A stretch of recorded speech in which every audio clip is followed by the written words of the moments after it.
Welcome back on stream of dreams. दोस्तों, आज हम बात करेंगे हिमांदरी स्पेशलिटी केमिकल्स लिमिटेड।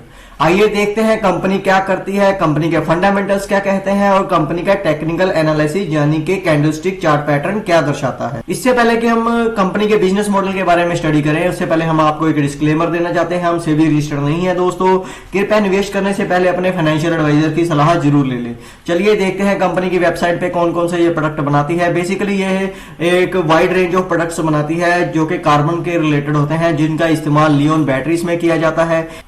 बेसिकली ये एक बाइंडर भी बनाते हैं जिनका इस्तेमाल एल्यूमिनियम प्लांट्स करते हैं। इसके अलावा ग्रेफाइट में भी इनके बाइंडर का इस्तेमाल होता है। ये तो हुई इलेक्ट्रिकल व्हीकल थीम से रिलेटेड कुछ बात। अगर इसके बाद अगर हम बात करें इंफ्रास्ट्रक्चर सेक्टर के लिए, तो ये एक कंक्रीट में इस्तेमाल होने वाला केमिकल्स बनाते हैं। इसके अलावा अगर हम बात करें तो टायर सेक्टर के लिए भी ये कुछ प्रोडक्ट्स बनाते हैं। इसके अलावा रबर्स में इस्तेमाल होने वाले केमिकल्स बनाते हैं या फिर कह सकते हैं कार्बन्स बनाते हैं। इसके अलावा ये प्लास्टिक में इस्तेमाल होने वाले प्रोडक्ट्स बनाते हैं। डाई एंड इंटीग्रेटेड्स के अलावा बहुत अदर्स ऐसे प्रोडक्ट्स हैं जो कि बहुत छोटे छोटे इंडस्ट्रीज को सप्लाई किए जाते हैं, वो ये बनाते हैं। तो बेसिकली जो इनकी प्रोडक्ट रेंज है वो काफी वाइड है। आने वाले दिनों में हमें इनकी जो प्रोडक्ट रेंज के अकॉर्डिंग हम कह सकते हैं इसमें तेजी देखने को मिल सकती है। काफी अच्छा फैला हुआ बिजनेस है इनका।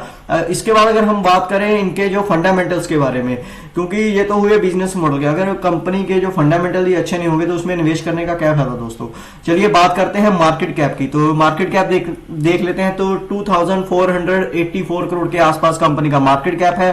करंट प्राइस की बात करें तो टिकट साइज के लिहाज से काफी सस्ता, लगभग 60 रुपीज के आसपास ये स्टॉक है। लेकिन स्टॉक पी की बात करें तो 40 के आसपास थोड़ा सा कॉस्टली है। इसके बाद अगर हम बात करें डेप्ट टू इक्विटी की तो 0.37 है।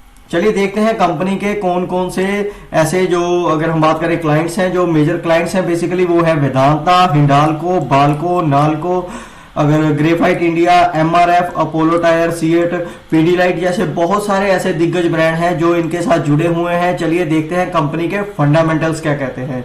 आइए देख लेते हैं कंपनी की सेल 2010 में 470 करोड़ के आसपास हुआ करती थी, जो मार्च 2019 में 2400 करोड़ के आसपास पहुंच चुकी है।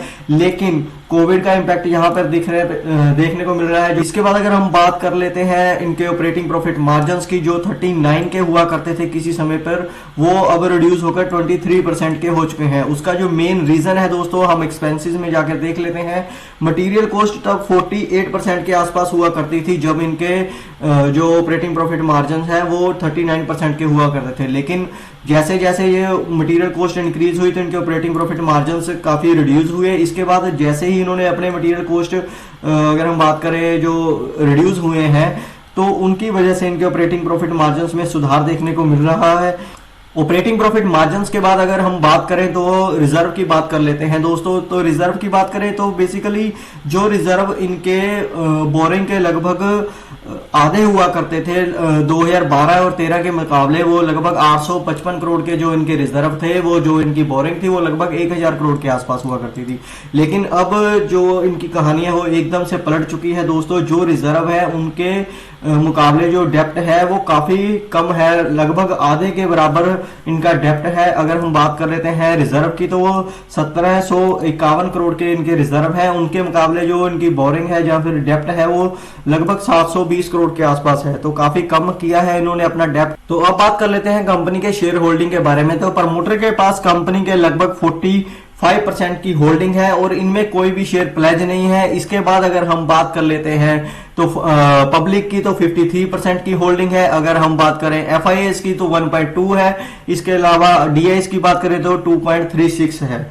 अगर हम बात करते हैं कंपनी के टेक्निकल चार्ट के बारे में, तो बेसिकली यह स्टॉक काफी सालों से एक अगर हम बात करें डाउन ट्रेंड में चल रहा था। लगभग 2018 से लगभग ये स्टॉक डाउन ट्रेंड में चल रहा था। इसके बाद अगर हम बात करें ये कंसोलिडेशन जोन में चल रहा लगभग एक साल 2020 से ये स्टॉक अभी तक ये कंसोलिडेशन जोन में चला था। अब दोस्तों इनमें कुछ तेजी देखने को मिल सकती है हमें, क्योंकि हमें देखने को मिला है इनके जो वॉल्यूम्स आ रहे हैं ना दोस्तों, वो काफी जबरदस्त वॉल्यूम हमको दिखाई दे रहे हैं। ये देख सकते हैं आप, इनके जो वॉल्यूम्स हमको दिखाई दे रहे हैं वो काफी जबरदस्त वॉल्यूम है। इन्हीं की वजह से हमें लग रहा है ये स्टॉक जैसे ही 62 का जो एक सबसे पहला रेजिस्टेंस जो हमारे ये एक कंसोलिडेशन जोन बना के दिखाया है आपको, उसका जो सबसे पहला रेजिस्टेंस है वो 62 के आसपास है।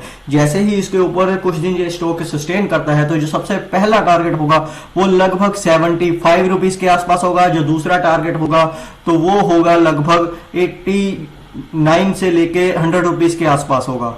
इसके बाद अगर हम बात करें तो अगर आप ये स्टॉक लगभग ब्रेकआउट के बाद साल 2 साल अगर आप इसको सस्टेन करते हैं तो ये 140 के लेवल्स भी दिखा सकता है दोस्तों।